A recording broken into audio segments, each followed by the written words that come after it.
ओम श्री सच्चिदानंदाय नमः। एक रोज इरशाद हुआ कि किसी महात्मा ने किसी जिक्र यानी जप की फजलियत यानी बड़ाई दिखाई है।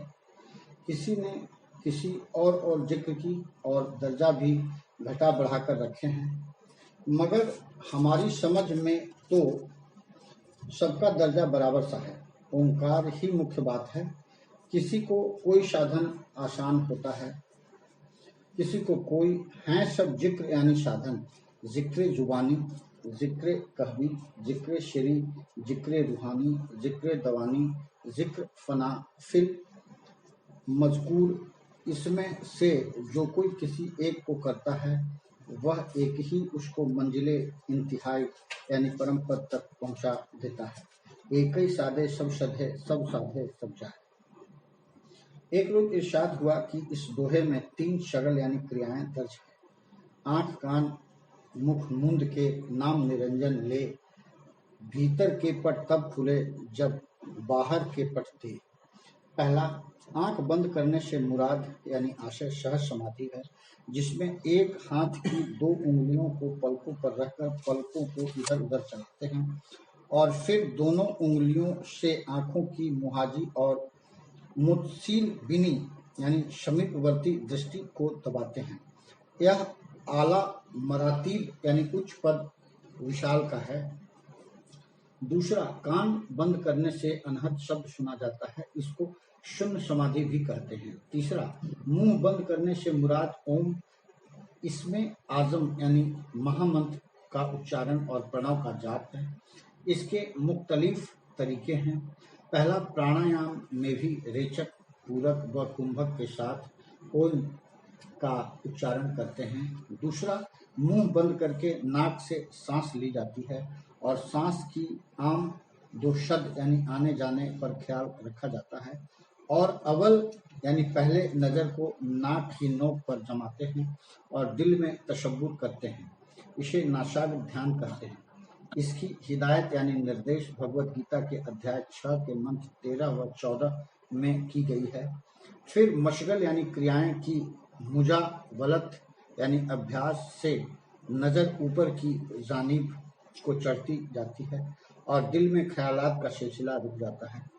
जब निगाह ऊपर चढ़ने लगे तो बजाय नाक की नोक के नाक की जड़ यानी तृतीय स्थान पर, जो दोनों भवों के दरमियान है, नजर को ठहराते हैं और इसी जगह पर नाक से आने जाने वाली सांस पर ख्याल रखते हैं। इससे सांस की रफ्तार यानी गति में एक किस्म का सुकून यानी ठहराव हो जाता है और भूतों में ख्यालात का सिलसिला रुक जाता है। इसको सहज अवस्था, शून्य ध्यान, शुरत साधना और त्रिपुटी ध्यान भी कहते हैं। गीता के अध्याय 5 मंत्र 27 व 28 में ये मशगल यानी क्रियाएं दर्ज हैं। दोयम यानी दूसरे, जिस वक्त ख्यालात का सिलसिला रुक जाता है तो बहुत ही आनंद मालूम होता है। त्रिपुटी पर ध्यान करने से जो कुछ नजर आता है उसकी वजह से नजर और ऊपर की तरफ जाने लगती है। उस वक्त शब्द दरबारों यानी जिस्म के कुल सुराखों को बंद करके दिल को रोककर नफस को उन्मूल दिमाग में ठहराकर प्रणव का उच्चारण करते हैं। इसका जिक्र गीता के अध्याय 8 के मंत्र 12 व 13 में है और योग वशिष्ठ के 5वें प्रकरण और सर्ग 49 में इसकी तशरीह यानी व्याख्या है। सोम यानी तीसरे सिद्धासन या पद्मासन की तरकीब से बैठकर थोड़ी को कंठ से मिला देवे या गर्दन सीधी रखे और नजर को नाक की नोक पर जमाकर सांस की आम 2 शब्द पर तवज्जह यानी ध्यान रखे और नजर को ऊपर चढ़ाता जावे यहाँ तक कि त्रिकुटी पर पहुंच जावे। मगर इस तरीके में अव्वल यानी शुरू में जरा तकलीफ होती है। चहारम यानी चौथे, नाभ यानी नाभि से 10 अंगुल ऊपर दिल बंद कमल के फूल की तरह रखा हुआ है। उसमें 2 दरवाजे या सुराख हैं। ऊपर का सुराख यानी वावे फुकानी जिस्म से मिला हुआ है और नीचे का दरवाजा यानी बावे तहतानी रूह से मिला हुआ बाईं छाती से 4 अंगुल नीचे की तरफ है। इस जगह पर नजर जमाने और ध्यान करने से दिल में जो महल ब्रह्म का है, रसाई यानी पहुंच हो जाती है और उसके जरिए से ऊपर का रास्ता मिल जाता है। तुलसी ऐसी प्रीत कर जैसे चंद चकोर, चोंच झुकी गर्दन गली, चितवे वाही ओ। नजर जमाने के वास्ते इस तरह चंदन या सफेदी या स्याही या किसी और चीज की बिंदी या निशान लगा देते हैं।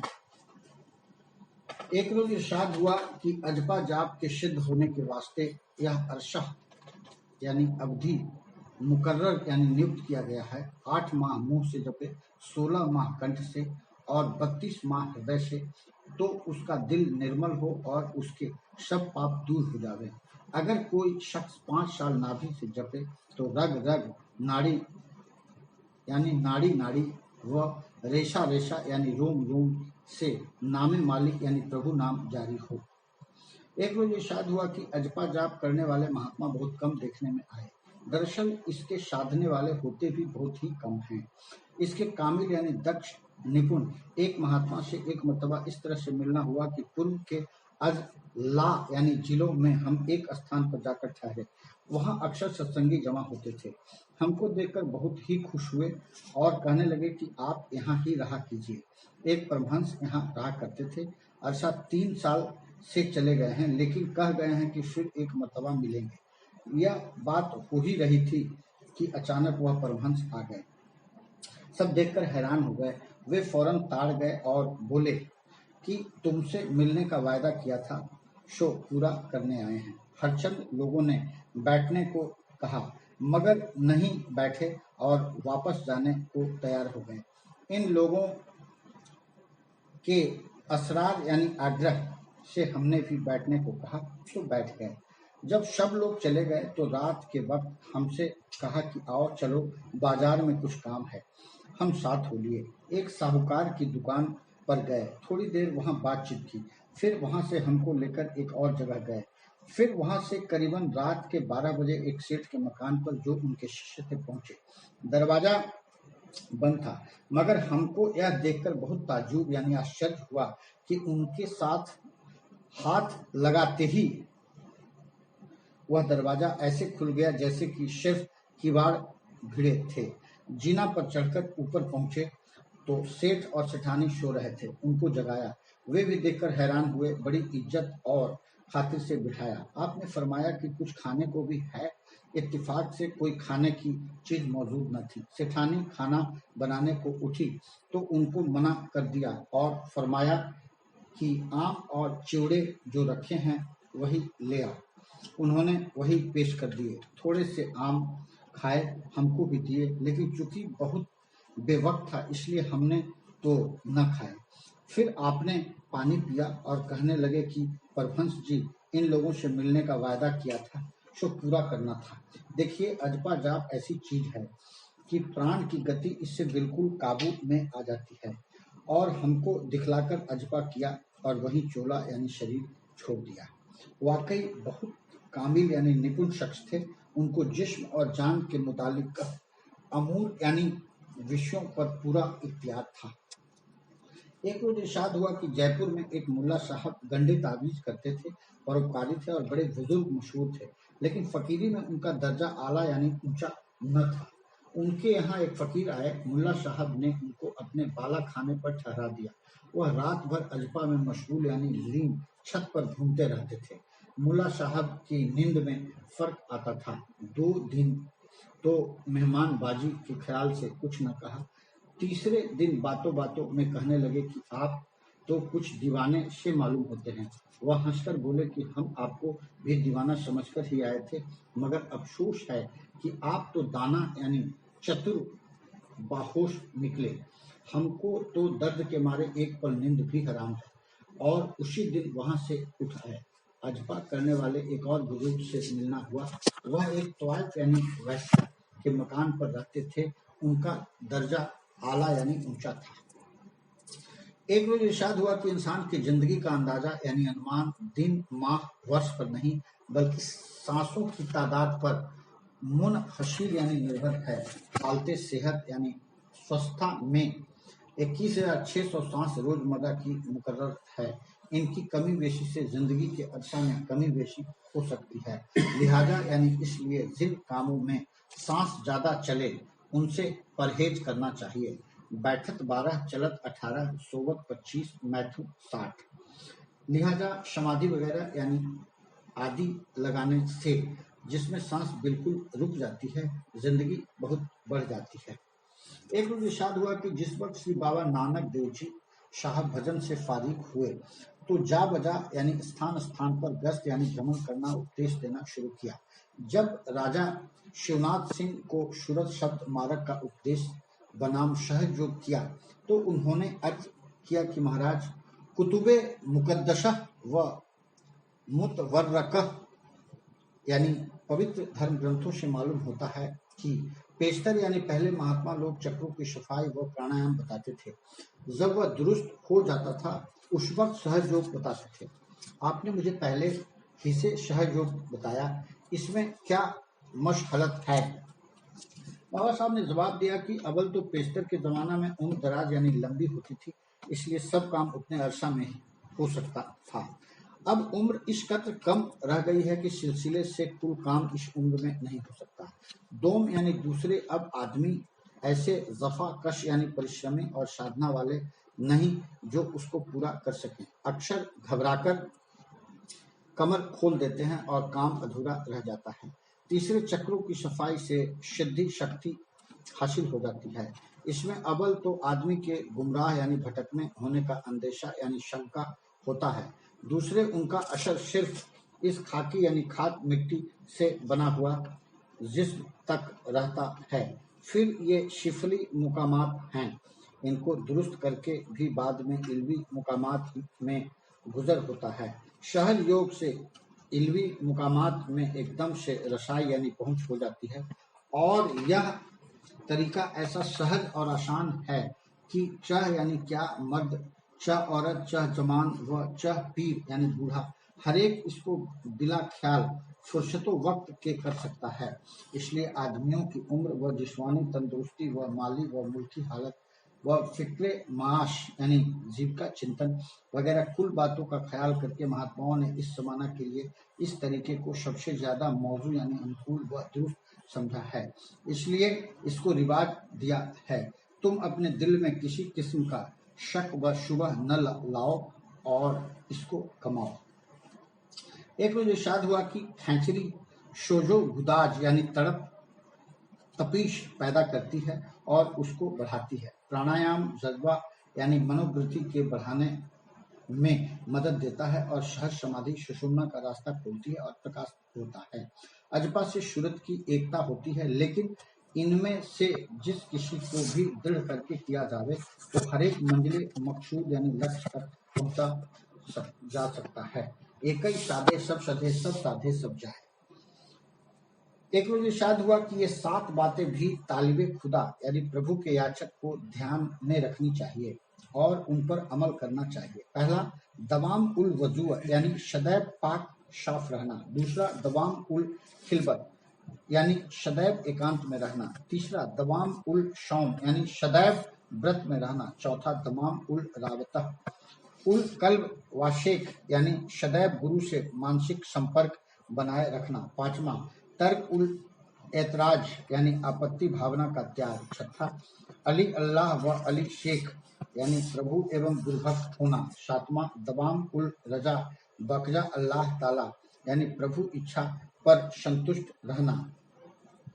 एक रोज इरशाद हुआ कि भोग और योग में उतार और चढ़ाव का फर्क है, यानी भोग में जीव बंद द्वारा ऊपर से नीचे को उतरता है और योग में नाद द्वारा नीचे से ऊपर जाता है। हठ योग द्वारा इसकी साधना 6 क्रिया करके होती है। पहला, गणेश क्रिया। अपान वायु द्वारा गणेश क्रिया होती है और आधार चक्र साधा जाता है। गुदा से जल खींचकर ऊपर को चढ़ाते हैं और फिर गिरा देते हैं। ऐसे बारंबार करने से आधार चक्र टूट जाता है और इससे योगी ऊपर को चलता है और तब आधार चक्र शुद्ध कहलाता है। दूसरा, वज्रोली क्रिया। आधार चक्र के ऊपर स्वादिष्ठान चक्र है। जब आधार चक्र शुद्ध होता जाता है तब स्वादिष्ठान चक्र को बेधते हैं। 12 अंगुल की सलाई बनाकर लिंग द्वार में उसे बारंबार चलाते हैं, जिससे पेशाब की इंद्रिय का छेद शुद्ध और साफ हो जाता है। फिर इस इंद्रिय के द्वारा जल खींचकर चढ़ाते हैं। जब जल को अच्छी तरह चढ़ाने और उतारने का अभ्यास पड़ जाता है, तब जल सिलसिला से दूध और शहद व पारा चढ़ाते और उतारते हैं। जब पाव भर पारा को चढ़ाकर ज्यों का त्यों उतारने का अभ्यास हो जाता है, तब यह चक्र शुद्ध हो जाता है। तीसरा, धोती क्रिया। स्वादिष्ठान चक्र साफ होने के बाद प्राण और समान वायु को शामिल करके धोती क्रिया की जाती है। 9 गज लंबी, यानी कहीं कहीं 15 हाथ और 14 हाथ भी लिखी है, 4 अंगुल चौड़ी बारीक और नरम वस्त्र की पट्टी या धोती बनाते हैं। उसको भिगोकर मुंह की राह निगलकर और पेट में पहुंचाकर निकाल देते हैं। पानी पीकर भीतर की आंतों को साफ करते हैं और कपड़े से जो कफ वगैरह लगकर आता है उसको साफ करके फिर धोती को निगलते और निकालते हैं। ऐसे बारंबार करने से यह क्रिया पूरी हो जाती है। तब योगी नाभि से वायु को उठाकर मणिपूरक चक्र में भरता है। यह पट्टी नए कपड़े की हो, जब जरा भी पुरानी हो जावे तो फिर बदल लेनी चाहिए, वरना टूट जाने का अंदेशा होता है। चौथा, दातुन क्रिया। महीन सूत की बटकर और अंगूठे के बराबर मोटी 1.25 हाथ लंबी दातून बनाकर गले में होकर पेट में चलाता है और पेट भर पानी पीकर निकाला जाता है। इससे पेट, कलेजा और फेफड़े का कफ वगैरह निकल जाता है। इस क्रिया को वज्रांग क्रिया और गजकर्ण भी कहते हैं। इससे बड़ा आनंद मिलता है और प्रकाश होता है। इस क्रिया से योगी अनहद शब्द सुनने लगता है।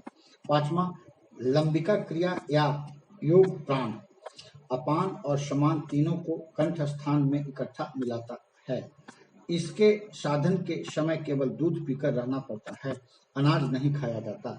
मक्खन और सेंधा नमक से जीभ को रोजमर्रा रगड़कर पतला करना और जीभ की जड़ की रगों को आहिस्ता आहिस्ता काटकर उसको इतना बढ़ाना पड़ता है कि जिससे 10वें द्वार तक पहुंच सके। फिर जीभ को उलटकर ब्रह्मरंध्र के मार्ग को रोककर ऊपर से टपकते हुए अमृत को पीता है। इसके पीने से शरीर की कांति तेजोमय हो जाती है और लंबिका योग पूरा हो जाता है और चक्र शुद्ध और साफ हो जाता है। छठा, नेति क्रिया। विशुद्ध चक्र के आगे अग्नि चक्र है। सूत की बत्ती 42 भर लंबी बनाकर नाक में चलाकर ब्रह्मांड को भली प्रकार साफ करके अपने कंठ वायु को अग्नि में स्थापित करना होता है। इससे बड़ा आनंद होता है। वायु को ऊपर चढ़ाकर जीभ से कंठ के मार्ग को रोककर कुंभक करके योगी समाधि को प्राप्त होता है।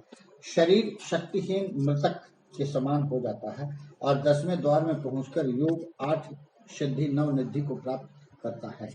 मगर इस योग का अभ्यास गुरु द्वारा और उनसे पूछ कर करना चाहिए। देखा देखी और किताब पढ़कर करने से काम खराब हो जाता है।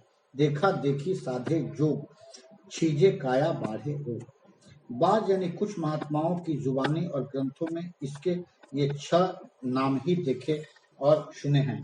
पहला नेति, दूसरा धोती, तीसरा वस्ती, चौथा गजकर्म, पांचवा न्योली, छठा त्राटक। लेकिन यह सिर्फ लफ्जी फर्क है। गणेश और वज्रोली दोनों को वस्ती कह सकते हैं। न्योली और त्राटक दोनों का अभ्यास लंबिका योग में आ जाता है। हठ योग में इन अद्वियात यानी औषधियों की जरूरत पड़ती है। तरकीब दातून बनाने की। महीन सूत का तार 3 गज या 3.5 गज लंबा हो। जितनी मोटी दातून बनानी हो उसी अंदाजे से उसकी एक लड़ मोटी बनानी चाहिए। ऐसी 3 डोरियों को खूब बटकर और दोहरा करके फिर बट ले। जिस तरह से रस्सी बटने के वास्ते लड़े तैयार करते हैं। तीनों लड़ों के एंड निस्फ यानी बीच में सुगम की जगह से 2-2 अंगुल दोनों तरफ बटकर 4 अंगुल का हल्का यानी घेरा सा बना ले। उसके बाद गांठ दे दें। गांठ के बाद सिर्फ 3 डोरे बटे रहने दें। बाकी का बल निकालकर नर्म कर लें और उन खुले धागों को बिल्कुल बीच में रखकर ऊपर से उन तीनों बटी लड़ों को एक एक करके रस्सी की तरह से खूब बट दें।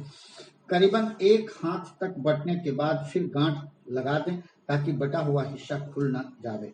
इसके बाद कुल सूत खोल दिए जावे और वह फुंदना खुले सूत का गिरा भर लंबा हो, बाकी हिस्से को काट दिया जावे। दातून की कुल लंबाई हाथ भर से 10 गिरह तक होनी चाहिए। जिब्भी की दवा।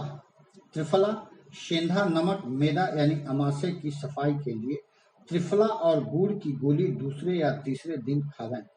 अकब्बे के पत्ते गर्म करके तेल चुपड़कर पेट पर बांधें और पेट पर तेल की मालिश करें। खाने की दवा। शोंठ बारीक पीसकर 2 हिस्से, हल्दी 1 हिस्सा, दोनों तकरीबन 6 मासा पानी के साथ 14 दिन तक शुरू में फाँकें। तरकीब नेति बनाने की। 12-12 तार की 6 बालिश लंबी 3 लड़ें बनावें। तीनों को अलहदा-अलहदा खूब बट लें।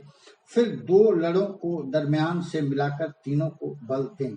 तकरीबन 1 या निस्फ यानी आधे से शबा बालिश तक बट जाए तो गांठ लगा दें।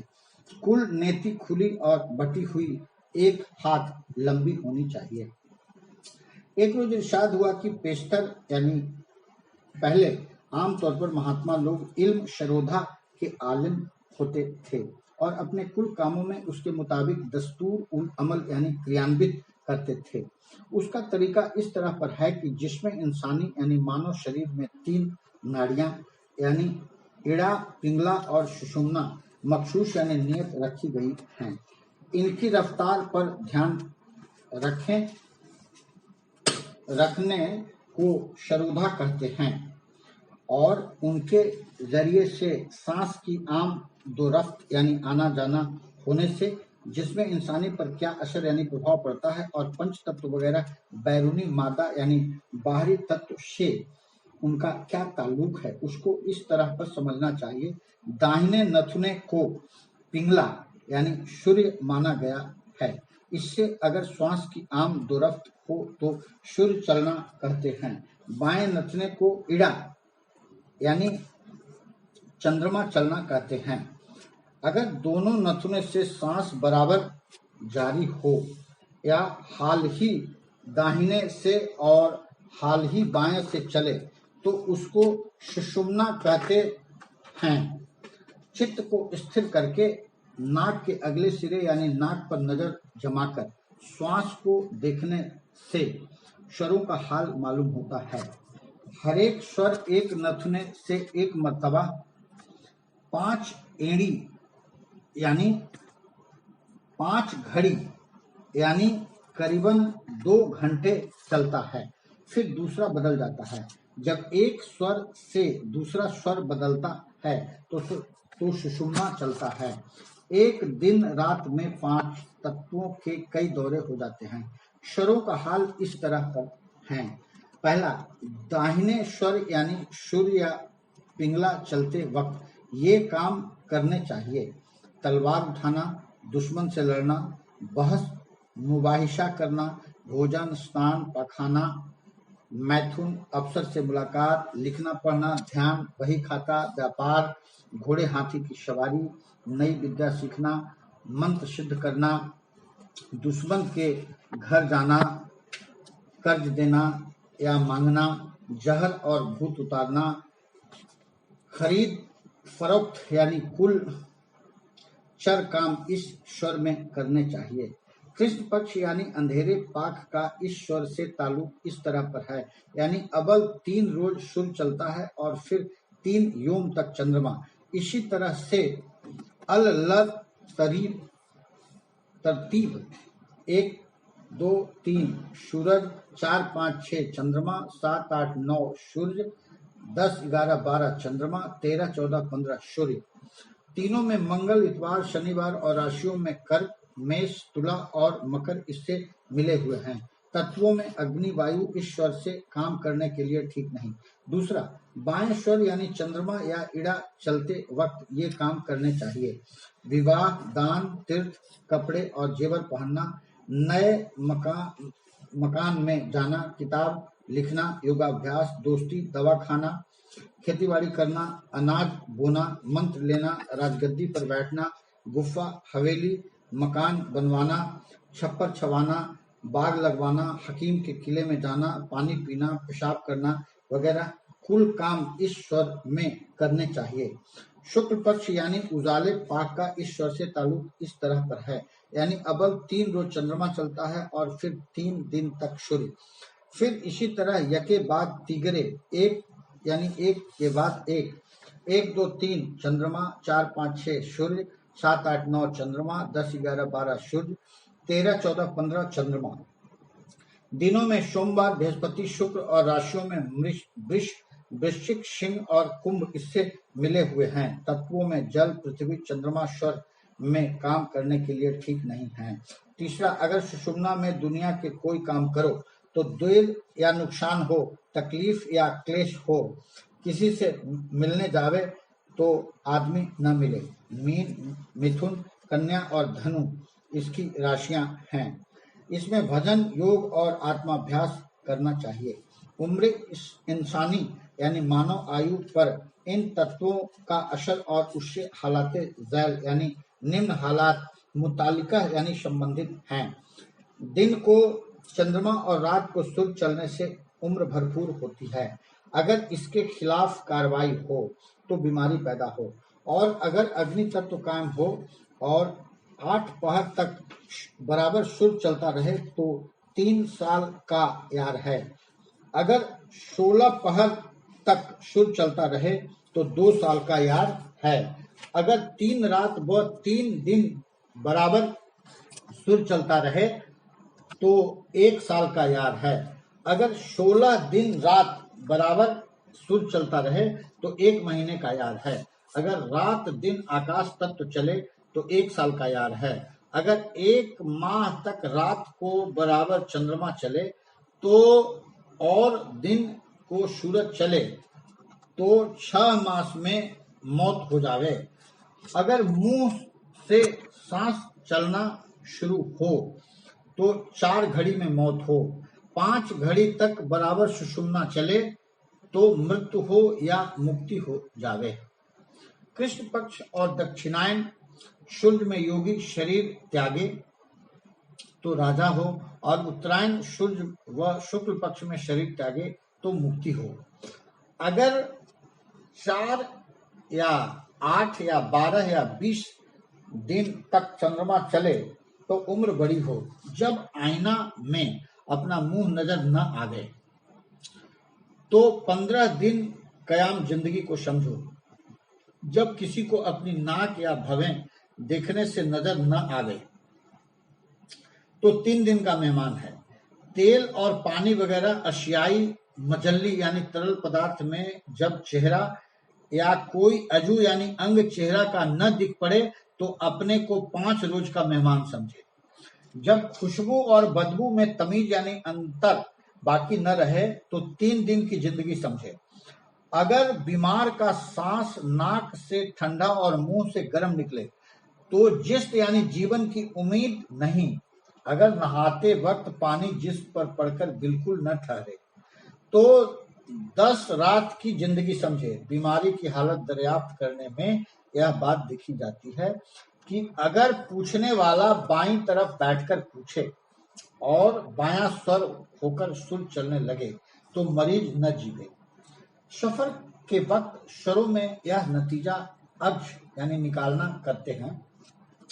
अगर सूरज का दिन हो और दाहिना स्वर हो तो पहले दायां 3 कदम आगे रखे। अगर चंद्रमा का दिन हो और बायां स्वर हो तो पहले दायां कदम 4 मर्तबा आगे रखे। दाहिने स्वर में पूर्व और उत्तर को जाना, बाएं स्वर में दक्षिण और पश्चिम की तरफ जाना दुरुस्त है, इसके खिलाफ खराब होता है। चंद्रमा का दिन हो तो बायां पैर और सूर्य का दिन हो तो दाहिना पैर पहले उठाना चाहिए। जौन सा स्वर चलता हो पहले वही कदम चले तो भी दुरुस्त हो जाता है। अगर कोई गर्भ की बाबत या विषय में दरियाफ्त करे तो ये बात देखी जाती है। स्त्री के गर्भ की बाबत अगर कोई दरियाफ्त करे कि गर्भ है या नहीं। तो जिस तरफ दरियाफ्त करने वाला बैठा है, अगर उस तरफ का स्वर बंद है तो गर्भ है, अगर स्वर चलता हो तो गर्भ नहीं है। अगर कोई दरियाफ्त करे कि लड़का होगा या लड़की, तो अगर उस वक्त दाहिना स्वर चलता हो तो लड़का होगा, और अगर बायां स्वर चलता हो तो लड़की होगी। अगर दाहिना स्वर चलते वक्त दरियाफ्त करे तो उसी वक्त बायां स्वर बदल जाए तो लड़का होकर मर जाएगा। अगर बायां स्वर चलते दरियाफ्त करे और उसी वक्त दाहिना स्वर बदल जाए तो लड़की होकर मर जाएगी। अगर सुषुम्ना स्वर चलते वक्त सवाल करे तो दो बच्चे यानी जोड़ा हो। अगर आकाश तत्व चलते वक्त सवाल करे तो शतमासा बच्चा हो या हिजड़ा या नामर्द। अगर अग्नि तत्व चलते वक्त सवाल करे तो ओछा यानी कच्चा गिर जाए। अगर वायु तत्व चलते वक्त सवाल करे तो छाया हो, बढ़े नहीं, पेट में ही बिलमा जाए। अगर जल तत्व चलते वक्त सवाल करे तो लड़का हो। गर्भाधान के बारे में इस तरह पर है कि जिस वक्त औरत चौथे दिन नहावे, अगर उसका चंद्रमा स्वर चलता हो और उसके खाविंद का सूर्य, तो जान लो कि लड़का पैदा होगा। इसके बरखिलाफ यानी उलट हो तो लड़की। अगर जल और पृथ्वी के योग में गर्भ रहे तो लड़का हो।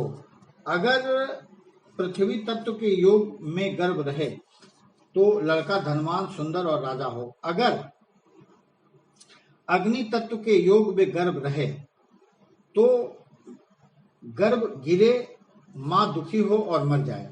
अगर वायु तत्व और दाहिने स्वर में भोग करे और गर्भ रहे तो शरीर में बीमारी हो। अगर आकाश तत्व के योग में गर्भ रहे तो शुतक मौत। आम मामलात के में सवाल करते वक्त ये बातें देखी जाती है। जो स्वर चल रहा हो उसी तरफ से आकर सवाल करे और वह स्वर बंद हो जाए तो काम न हो।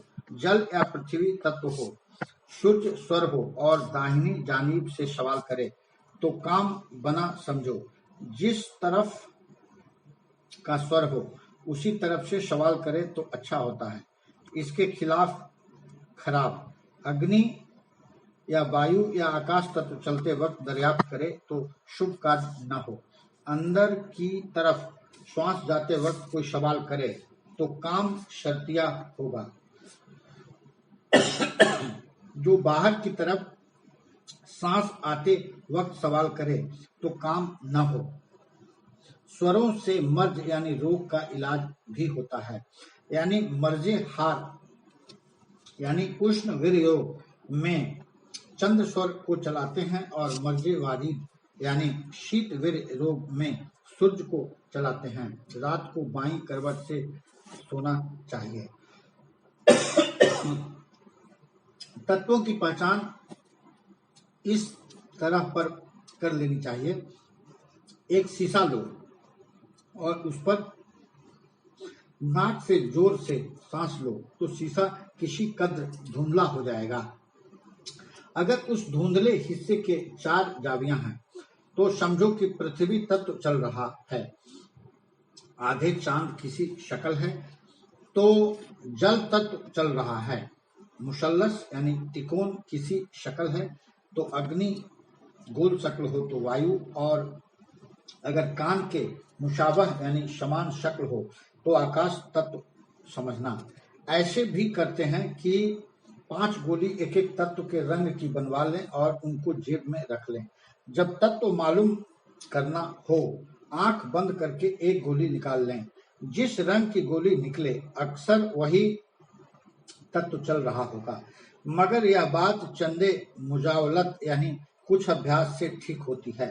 सर्वोदय के जरिए योगी लोग वर्ष, फल यानी संबत आइंदा का हाल भी देखते हैं। जिस दिन और जिस घड़ी मेष की संक्रांति लगती है, ख्वाब यानी चाहे दरमियानी चैत के महीने में पड़वा को जब शुक्ल पक्ष लगता है तो अली उस सुबह यानी सवेरे सवेरे प्रभात काल में दिखे कि कौन स्वर और कौन तत्व चल रहा है। उनका फल इस प्रकार है। अगर पृथ्वी तत्व और चंद्र स्वर हो तो राजा और प्रजा सुखी हो, मुल्क में बारिश हो, अनाज चारा बहुत पैदा हो। अगर जल तत्व और चंद्र स्वर हो तो खूब बारिश हो और आनंद मंगल से रिया यानी प्रजा रहे। धरती खूब फले और खूब क्षमा हो। अगर अग्नि तत्व हो तो प्रजा को रोग और दुख हो, राजा का मान घटे, अकाल पड़े, थोड़ी बारिश हो, जा बजा आग लगे, मुल्क में खौफ, क्लेश और दंगा हो। अगर वायु तत्व चंद्र स्वर में चले तो लोग खौफ ज़दा रहें, अकाल पड़े, कुछ दंगा फसाद हो। अगर वायु तत्व सूर्य स्वर में चले तो न बारिश हो, न गल्ला यानी अनाज पैदा हो। आकाश तत्व हो तो अकाल पड़े और तिनका भी न उपजे, मेघ न बरसे और राज में उत्पात हो। अगर सुषुम्ना स्वर हो तो राज में उत्पात हो, अकाल पड़े और देखने वाला भी मर जाए।